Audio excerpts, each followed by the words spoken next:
우리 성현교회가 이곳 잠실에 설립된 지 44주년이 되는 주일입니다. 그동안 44년의 세월을 지나면서 지금까지 인도해 오신 그 하나님께 감사와 영광을 올려드립니다. 세월이 흘러가면서 그동안 많은 것들이 안팎으로 변화가 되었습니다. 세월이 흘러가면 모든 것들은 다 바뀌게 됩니다. 세월이 지나면서 모든 것들이 다 지나가요. 변화무쌍한 현실의 삶 속에서 우리도 또한 계속해서 변화되어 가고 있습니다. 한창 젊을 때 그 젊음은 다 사라지고 노년에 이르신 분도 계시고요. 어린아이 같은 그런 신앙에서 성숙한 장년의 신앙으로 성숙하신 분도 계십니다. 그런데 중요한 것은요, 우리가 변화가 되어가 세월이 흐름에 따라서 변화가 되어가야 되지 우리가 변종이 되어서는 안 됩니다. 성경은 말세 때의 사람들의 모습이 어떻다고 말씀하고 있죠? 우리 디모데 후서 3장 1절부터 5절까지 말씀에 나오는데요. 같이 한번 읽어보겠습니다. 시작. 너는 이것을 알라. 말세에 고통하는 때가 이르러 사람들이 자기를 사랑하며 돈을 사랑하며 자랑하며 교만하며 비방하며 부모를 거역하며 감사하지 아니하며 거룩하지 아니하며 무정하며 원통함을 풀지 아니하며 모함하며 절제하지 못하며 사나우며 선한 것을 좋아하지 아니하며 배신하며 조급하며 자만하며 쾌락을 사랑하기를 하나님 사랑하는 것보다 더하며 경건의 모양은 있으나 경건의 능력은 부인하니 이 같은 자들에게서 내가 돌아서라. 이 말씀이 혹시 오늘 이 시대의 우리들의 모습은 혹시 아닙니까? 모함하고 절제하지 못하고 사납고 선한 것을 좋아하지 않고 조급하고. 로마서 12장 2절 말씀에는 우리가 이 시대를 살아가는 동안에 우리가 어떻게 해야 되는지를 이렇게 말씀합니다. 너희는 이 세대를 본받지 말고 오직 마음을 새롭게 함으로 변화를 받아 하나님의 선하시고 기뻐하시고 온전한 뜻이 무엇인지 분별하도록 하라 라고 말씀합니다. 아무리 세월이 흘러도 시대가 바뀐다 할지라도 우리는 이 세태가 흘러가는 대로 그냥 우리도 덩달아서 흘러 떠내려가서는 안 된다는 겁니다. 대세가 그러니까 우리가 그냥 대세에 등 떨밀려서 우리도 어쩔 수 없이 그렇게 살아가는 것이 아니라 우리는 늘 마음을 새롭게 함으로 마음을 리셋해서 변화의 주인공이 되고 하나님이 좋아하시고 하나님이 기뻐하시는 그 뜻을 분별해서 분별력 있는 뜻을 쫓는 분별력 있는 그리스도인의 삶을 살아야 됩니다. 이것이 주님이 우리를 향하신 뜻입니다. 그 삶을 살았던 대표적인 사람이 있는데요, 바로 사도 바울입니다. 사도 바울은 BC와 ID가 아주 분명한 사람이었어요. 우리가 역사를 구분할 때 비포 크라이스트와 아노 도미니, 예수님을 중심으로 해서 역사를 구분을 합니다. 사도 바울이 예수님 만나기 전과 후가 완전히 달랐어요. 예수님 만나기 전에는 그가 핍박자요, 회방자요, 죄인 중에 괴수라고 이름하는 사람이었습니다. 그런데 예수님을 만나고 난 다음에는 그의 삶이 완전히 변하게 됩니다. 최상의 컨디션, 최상의 컨디션을 갖춘 사람으로 바뀌게 되었습니다. 여러분, 우리가 그리스도인으로서 최상의 컨디션이라고 하면 어떤 것을 말할까요? 세 가지 특징을 말할 수 있습니다. 최상의 컨디션은 우리가 기쁨 가운데 있는 것이고 또 사랑스러운 것 그리고 평강 가운데 있는 것을 최상의 컨디션이라고 말할 수 있습니다. 오늘 읽은 빌립보서는요, 사도 바울이 감옥 안에서 쓴 옥중 서신입니다. 감옥 안에서 갇혀가지고 편지를 쓰고 있는 이 사도 바울의 컨디션, 상태는 어땠을까요? 그는 첫 번째, 기쁨이 가득했습니다. 기쁨이 있었어요. 심지어 지금 감옥 안에 갇혀 있는 가운데도 나에게는 기쁨이 있다고 말하고 빌립보 성도들에게도 여러분 기뻐하십시오 라고 말합니다. 4절에 보면 주 안에서 항상 기뻐하라. 내가 다시 말하노니 기뻐하라. 그는 감옥 안에 갇혀 있으면서도 그는 기쁨으로 가득했습니다. 두 번째, 그는 사랑스러움이 있었어요. 5절 말씀에 보면은 너희 관용을 모든 사람에게 알게 하라. 주께서 가까우시니라. 관용이란 뭐죠? 여유가 있고 포용할 수 있고 또 받아들일 수 있는 것이 관용입니다. 감옥 안에서 그가 만났던 사람들이 어떤 사람들이었을까요? 굉장히 까칠하고 거칠고 사나운 사람들이었을 겁니다. 그런 사람들과 만나서 생활함에도 불구하고 그는 자신도 내가 관용하듯이 여러분도 관용하는 삶을 살라라고 권면합니다. 다른 사람들에게 관용을 베푸십시오. 너그러우십시오라고 말합니다. 세 번째, 그는 평강이 있었어요. 6절 말씀에 보면 아무것도 염려하지 말고 다만 모든 일에 기도와 간구로 너희 구할 것을 감사함으로 하나님께 아뢰십시오. 지금 아무리 힘든다 할지라도, 앞이 전혀 보이지 않는 막막한 가운데 있다 할지라도 사도 바울은 감사함으로 하나님께 아뢰습니다. 그리고 나서 성도들에게 권면하는 거예요. 여러분, 아무리 앞이 보이지 않는 캄캄한 터널을 지난다 할지라도 감사함으로 하나님께 아뢰십시오. 그 결과 사도 바울, 그 결과 어떻게 된다는 거죠? 어떤 일이 벌어진다는 거죠? 7절 말씀에 이렇게 말씀합니다. 우리 같이 한번 읽어보겠습니다. 시작. 그리하면 모든 지각에 뛰어난 하나님의 평강이 그리스도 예수 안에서 너희 마음과 생각을 지키시리라. 아멘. 사도 바울은 지금 감옥 안에서도 그 최고의 컨디션, 베스트 컨디션을 유지하고 있었습니다. 하나님의 사람은요, 어떤 환경, 어떤 조건, 어떤 배경, 어떤 스펙이라 할지라도 내면의 컨디션을 잘 유지해야 됩니다. 이게 그리스도인입니다. 기쁨이 늘 샘솟듯 계속 솟아나고요, 사랑스러움이 막 가득하고, 그리고 평강이 계속 흘러 넘쳐야 됩니다. 그것이 그리스도인의 모습이에요. 우리 교회를 다니시다가 나이가 드셔서 스스로 요양원에 들어가셔서 생활하고 계신, 올해 이제 90살이 넘으신 92세 정도 되신 한 집사님이 계세요. 제가 1년에 한두 번 정도 이렇게 신방을 가면은 갈 때마다 얼마나 반갑게 맞아주시는지 모릅니다. 요양원에서 가족과 떨어져서 요양원에서 생활하고 계시지만 늘 기쁨 가운데, 평안함 가운데 지내고 계세요. 요양원에서 내가 예배 드리고 내가 성경 읽고 기도하고 이렇게 단조로운 생활이지만 그 가운데 사는 것이 얼마나 기쁜지 모른다고 말합니다. 너무나 좋다고 하세요. 얼굴에 주름살이 없어요. 얼굴에 주름살이 없고 정말 곱게 늙으셨습니다. 그래서 무슨 흰머리 소녀 같아요. 그래서 하나님의 사람들은 어딜 가든지 기쁨과 사랑과 평강의 소유자가 되어야 됩니다. 사도 바울은요, 감옥 안에 있으면서도 내게 큰 기쁨이 있다고 말해요. 내게 큰 기쁨이 있다. 여러분, 이 사도 바울이 감옥 안에서도 이렇게 큰 기쁨 가운데, 갇혀있는 가운데도 큰 기쁨을 누리면서 살 수 있었던 비결이 뭐죠? 이유가 뭡니까? 11절에 나오죠. 내가 궁핍함으로 말하는 것이 아니라 어떠한 형편에든지 나는 자족하기를 배웠노라. 어떤 형편에 있든지 간에 나는 스스로 만족하는 법을 알고 있습니다. 그 비결을, 일체의 비결을 나는 배웠습니다. 그래서 내가 어떤 상황이 내게 주어진다 할지라도 나는 기뻐할 수 있습니다. 나는 감사할 수 있습니다. 라고 말하는 것입니다.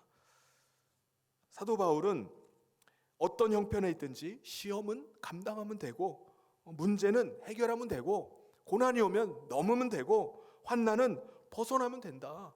완전히 전천후 신앙이었습니다. 사도 바울은 세월이 지나가면서 많은 사건들을 만나고 많은 사람들을 만나면서 정말 그 가운데서 맷집이 생겼어요. 그 가운데서 면역력이 형성이 되었던 것입니다. 그래서 어떤 상황 가운데도 나는 자족하는 사람이다 라고 고백합니다. 이것은 지금 사도 바울이 편지를 쓰고 있는 빌립보 교회 성도들도 마찬가지였습니다. 그들도 신앙생활하면서 어려운 시절을 보내고 있었어요. 어려움 가운데 믿음을 지켜나가고 있었습니다. 그런데 꿋꿋하게 믿음을 지켜나가고 있습니다. 그래서 사도 바울이 그들을 향해서 칭찬합니다. 어떻게 칭찬하고 있죠? 우리 14절에 나옵니다. 그러나 너희가 내 괴로움에 함께 참여했으니 잘하였도다. 여러분, 함께 이 믿음을 지켜나가는 거 정말 잘하셨습니다. 잘하는 일입니다. 여러분, 우리 영혼은요, 고난을 통과하면서 괴로움을 통해서, 고난을 통해서 강건해집니다. 마음의 근육이 생기는 거예요. 더 새로워지는 것입니다. 그런데 이렇게 좋은 쪽으로 세월이 흘러가면서 우리가 신앙이 계속 성장하고 좋은 쪽으로 변화되어 가면 얼마나 좋겠습니까? 근데 반대의 사람도 있어요. 세월이 흘러가면서 고난을 통과하면서 점점 사나워져요. 점점 악독해지는 사람도 있습니다. 고난을 통해서 정말 겸손을 배우고, 고난을 통해서 믿음이 강건해지고 담대해지는 것이 아니라, 고난을 겪으면 겪을수록 오히려 마음이 막 씻을 수 없는 막 상처가 계속 덧입혀지고 트라우마가 생기고, 정말 조그만 것에도 막 과민 반응을 보이고, 사람이 점점 이상하게 변질되어 가는 사람도 있습니다. 신앙이 막 변질되어 가요. 여러분, 봉준호 감독의 괴물이라는 그 영화를 아시죠? 10여 년 전에 1,000만 명의 관객을 끌어모았던 영화입니다. 한강에 독극물을 흘려보내서 그 독극물을 마신 물고기가 돌연변을 일으키고 변종이 되어서 한강을 걸어다니면서 사람들을 해치는 그런 스토리의 영화입니다. 그런데 오늘 이 시대는 이 영화에서처럼 이상한 변종들이 계속 나오고 있습니다. 그렇죠? 점점 과학이 발달하고 문명이 발달되어 갈수록 뭐 사스니, 메르스니, 신종 코로나 바이러스니, 옛날에는 듣도 보도 못한 이상한 바이러스들이 계속 생겨나고 있습니다. 악성 바이러스니, 뭐 변종 바이러스니, 슈퍼 바이러스니, 뭐 이런 것들이 나타나가지고 전 세계가 골머리를 앓고 있고요. 우리도 지금 공포에 떨고 있습니다. 두려워해요. 인간들이 자연을 정복하고 개발한다고 하지만은 인간의 탐욕에 의해서 하나님이 설계하신 자연이 계속해서 파괴되어 가고 인간이 계속해서 조작되어서 온갖 변종들이 생겨나고 있습니다. 이상기온이 나타나고요. 이상기온으로 인해서 한쪽에는 극심한 가뭄이 되고 있는데 한쪽은 또 홍수가 나가지고 많은 사람들이 죽어갑니다. 지진이 나고요. 화산이 폭발을 합니다. 신종 바이러스, 새로운 바이러스들이 계속해서 창궐을 합니다. 여러분, 옛날에 미세먼지가 어디 있었나요? 미세먼지가 어디 있습니까? 눈이 오면 아이들은 그 눈을 막 집어먹기도 하고요. 비가 오면 비가 와도 그냥 빗물을 받아서 마셔도 괜찮았어요. 그런데 요즘은 미세먼지 속에 중금속이 들어있어서 우리 몸에 그것이 들어오면은 질병을 일으킵니다. 요즘 비 맞으면 안 되죠. 머리카락 다 빠집니다. 우리가 그런 시대를 살고 있어요. 저는 지금 건강 세미나를 하고 있는 것이 아닙니다. 사회적인 현상을 얘기할 생각도 없습니다. 오늘 이 시대가 영적인 세계도 그렇게 되어버렸다는 겁니다. 영적인 세계에 변종, 잡종, 악성 바이러스가 계속 생겨나요. 악성 바이러스, 이단과 사이비들이 계속 창궐을 합니다. 우리의 신앙이나 마음에 틈이 생기면요, 마귀가 여지없이 비집고 들어옵니다. 조그만 균열이 생겨도 비집고 들어와서 온갖 장난질을 다 해놓습니다. 사람들을 막 쓰러뜨려 버리고요. 마귀가 들어와서 많은 사람들을 사로잡아서 억압을 해버려요. 자기가 원하는 대로 계속해서 끌고 가버립니다. 그럼 마귀가 역사해버리면요, 사람이 변질이 일어나요. 변종이 돼버립니다. 아니, 그렇게 착했던 사람이 갑자기 악독한 사람이 되고요, 그렇게 평범했던 사람이 아주 잔인한 사람으로 돌변을 해버립니다. 여러분, 사랑의 변주곡은 정말 아름답지만 신앙의 변질은요, 많은 문제를 가지고 옵니다. 우리가 신앙생활하면서 좋으신 하나님을 계속 만나고 그분을 모시고 우리가 신앙생활을 해야 되잖아요. 그런데 시편 18절에 보면요, 하나님은 그런 하나님은 아닙니다. 하나님은요, 거룩한 자에게는 하나님이 거룩하게 나타나신다고 말씀하세요. 깨끗한 자에게는 하나님이 깨끗한 하나님으로 나타난다고 말씀하십니다. 그런데 하나님께서는 사악한 자에게는 거스리는 하나님으로 나타날 것이라고 말씀합니다. 속이고 사기치고 구라치고 악한 사람들에게는 하나님은 심판하시는 하나님, 하나님은 대적하시는 하나님, 무서운 하나님으로 그들 가운데 나타나실 것을 말씀합니다. 여러분, 우리가 매사에 부정적이고 비판적이고 삐딱선을 타고 율법적이면은 우리의 인생 자체가 아주 힘들어지고 까칠해집니다. 그런데 우리 가운데 정말 절대 감사, 절대 긍정, 이런 신앙생활을 하는 사람은 7절에서 아까 읽었던 말씀처럼 그리하면 모든 지각에 뛰어난 하나님의 평강이 그리스도 예수 안에서 너희 마음과 생각을 지키시리라. 정말 우리가 이 땅에 살면서도 우리가 기뻐하면서 다른 사람을 사랑하고 사랑받고 존경받고 존경하면서 그렇게 살아가게 된다는 것입니다. 여러분, 우리는 지금 격변의 경랑의 세월을 우리가 살아가고 있습니다. 어떤 문제가 우리 앞에 닥칠지 모르는 가운데 살아가고 있어요. 어떤 문제가 우리 가운데, 어떤 상황이 우리 가운데 봉착한다 할지라도 우리는 항상 기뻐하고 범사에 감사함으로 전천후 크리스찬이 돼야 됩니다. 그런데 우리가 이러한 변화의, 격동의, 경랑의 세월을 살아가면서 잘못 변화되면은 변화의 과정을 잘못 거치면은 변화가 아니라 어떻게 되죠? 변종이 돼 버리는 거예요. 변질이 되어 버리는 것입니다. 여러분, 모세의 경우는요, 태어난 지 3개월 만에 나일강에 떠내려가게 되면서 이집트 공주에게 발견되고 그가 왕실에 들어가서 왕실의 로얄 코스 교육을 받게 됩니다.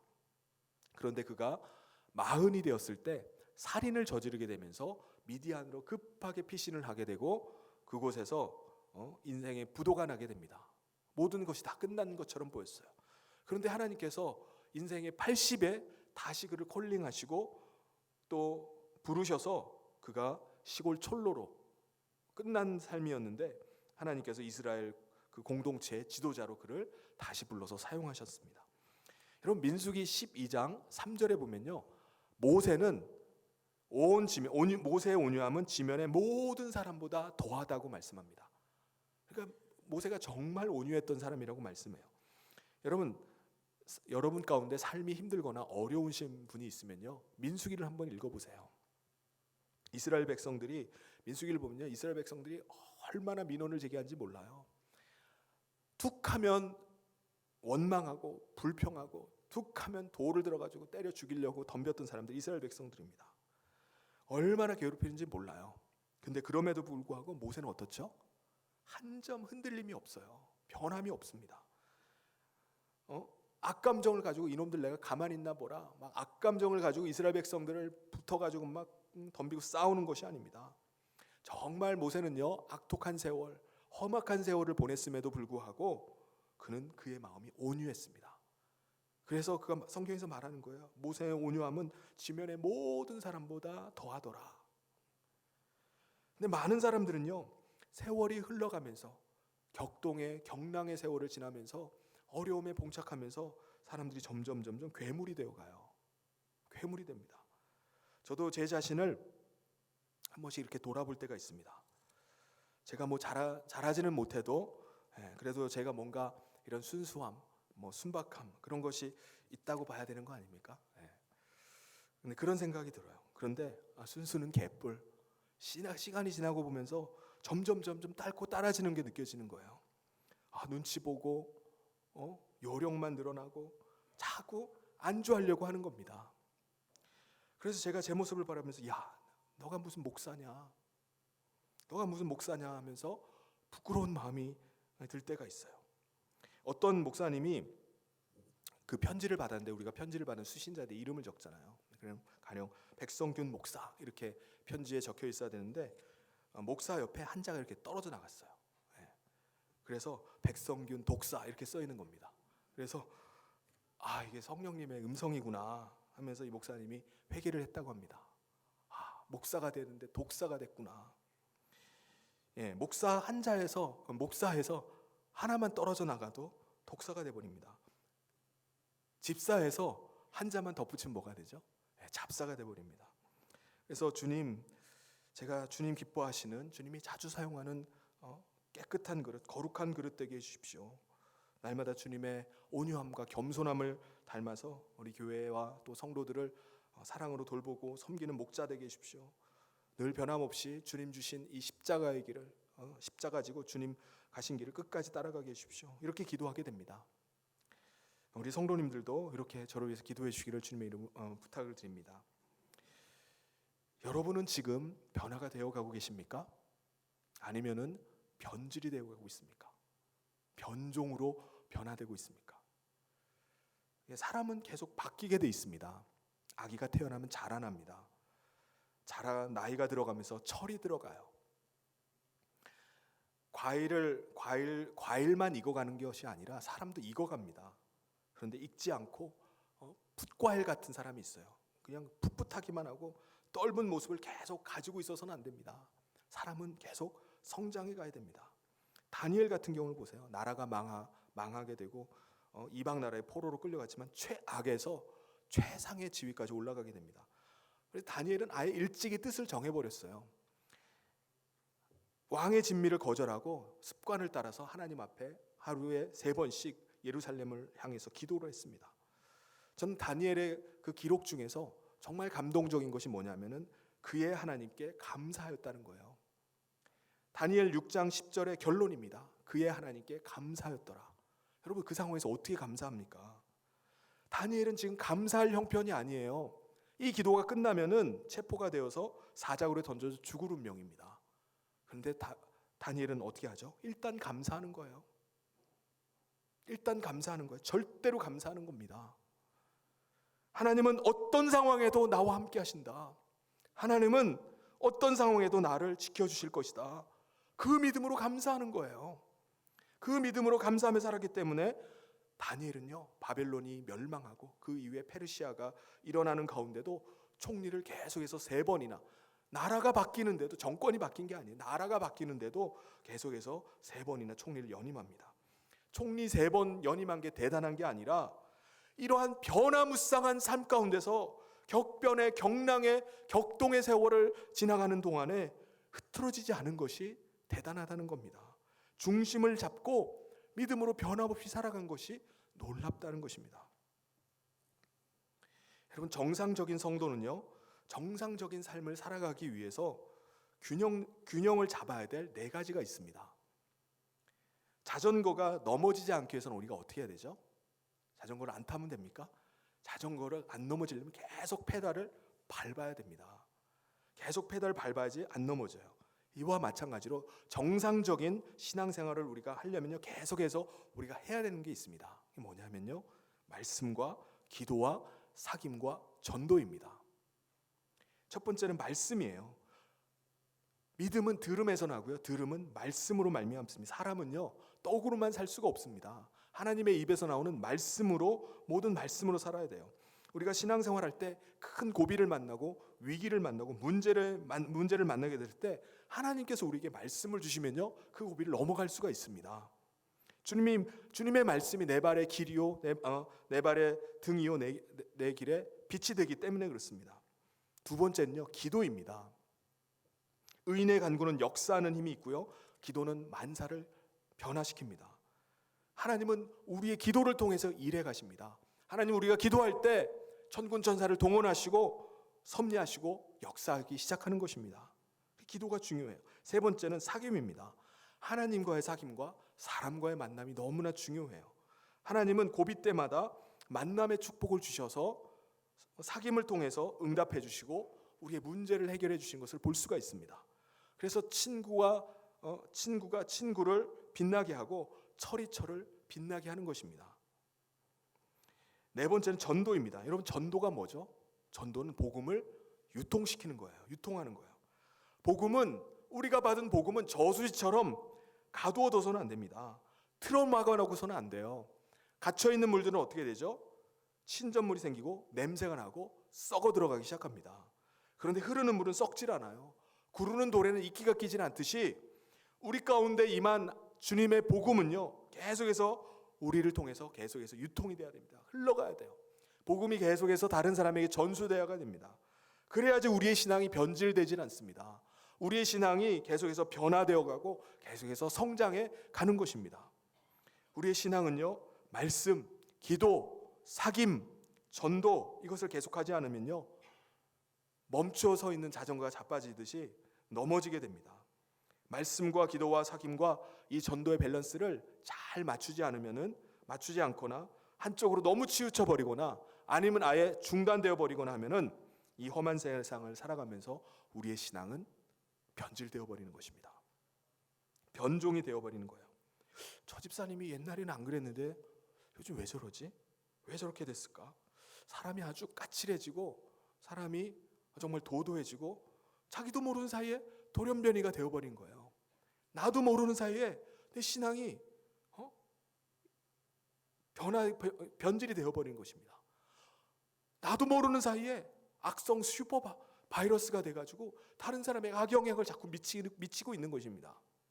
그런데 여러분, 성경에 모세나 다니엘이나 요셉과 같은 많은 믿음의 사람들도요, 철없던 시절이 있었습니다. 덤벙덤벙 그냥 살아가던 사람들이었지만 하나님께서는 그럼에도 불구하고 그들이 혈기를 부리고 자기 주관대로 자기 뜻대로 살아가는 가운데도 하나님은 그 사람을 붙잡아주고 있었어요. 실수하고 넘어지고 자빠져도요, 그 인생을 끝까지 붙잡고 인도해 가셨습니다.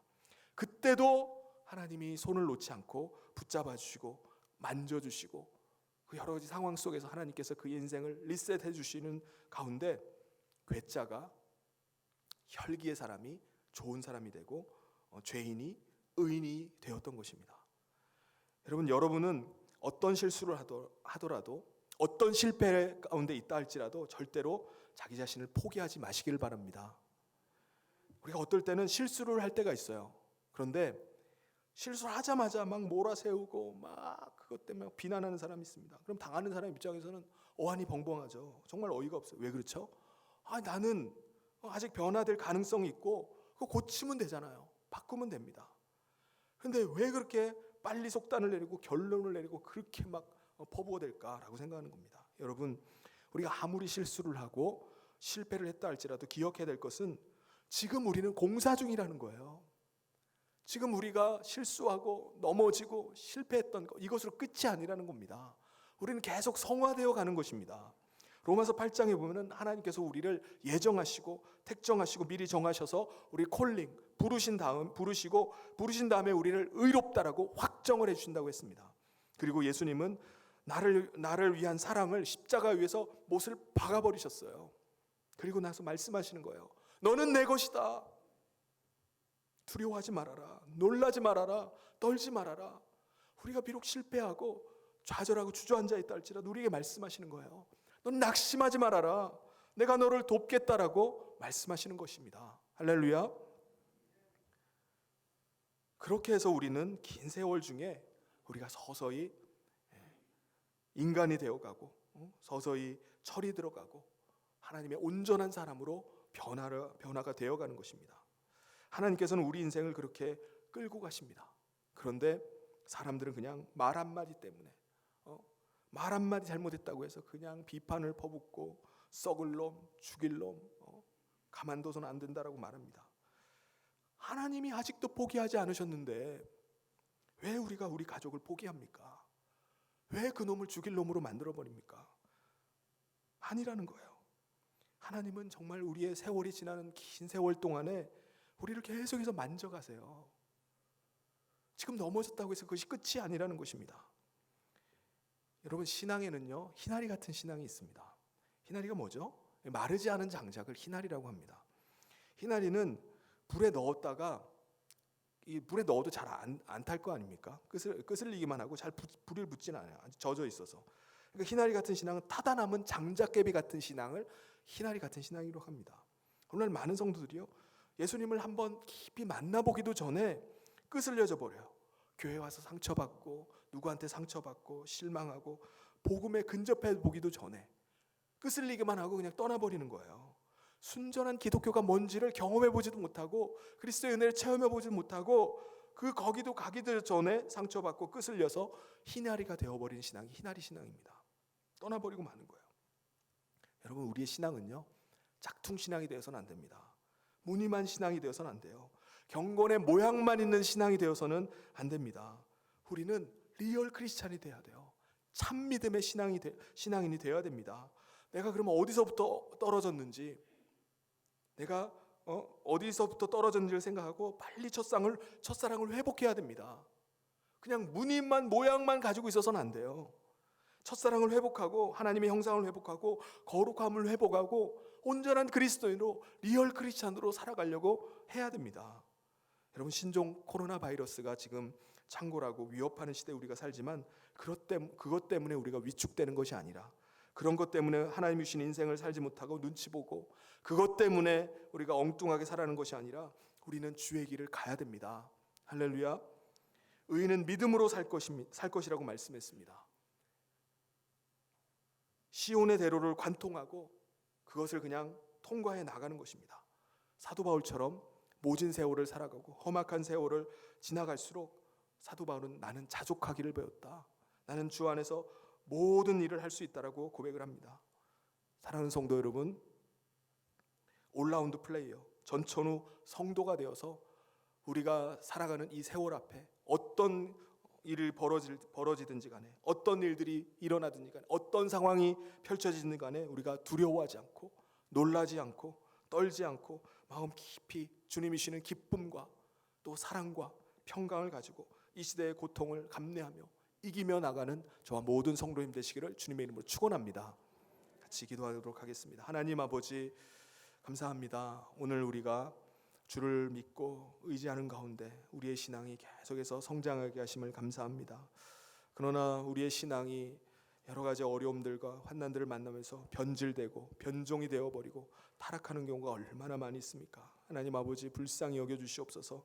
우리의 신앙이 정말 주님을 날마다 말씀과 기도와 또 사귐과 전도를 통해서 온전한 신앙, 성장하는 신앙, 믿음의 신앙 될 수 있도록 주께서 함께하여 주시옵소서. 그래서 지금 어려움의 시기, 여러 가지 환난과 또 어려움들, 격동의 경랑의 세월을 보내는 가운데 우리의 믿음이 더 온전해지고 하나님이 기뻐하시는 믿음으로 성숙해 나갈 수 있도록 인도하여 주시옵소서.